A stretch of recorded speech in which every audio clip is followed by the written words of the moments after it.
សួស្តីបងបងបាទថ្ងៃនេះមកបង្ហាញពី model Lenovo បងបងអានេះប្រភេទ LQ ហើយសម្រាប់តម្លៃនេះដែរគឺ799 spec វាគឺ Core i7 ជំនាន់ទី13ហើយនឹង RTX 3050បងបងសម្រាប់ RAM វិញគឺមក 12GB ហើយ storage 512GB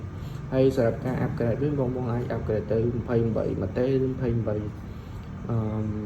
2T ក៏បានដែរបងបងអាចកោតក្រេតបានទៅថ្ងៃក្រោយទៅហើយសម្រាប់ spec នេះដែរគឺប្រើបានច្រើនដែលនេះគាត់ដូចជាខាងសំណង់អីចឹងបងបងមាន skate up មានច្រើនមែនតើហើយនេះគាត់ដាក់ game ដែរមាន game អីខ្លះដែរមាន Lumion render វាទៅកាត់តវីដេអូអីសំណង់អីហ្នឹងការងារសំណង់មកអែបងបងសារ spec នេះហើយសម្រាប់អេក្រង់វាវិញគឺ15 inch ហើយបងបងចាប់អារម្មណ៍នេះអាច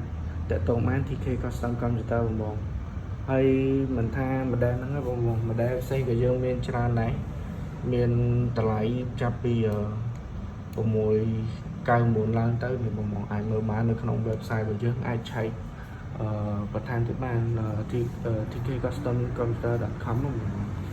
បើសិនចាប់អារម្មណ៍នេះអាចតាក់ទងបានបងបងអរគុណច្រើនបងបង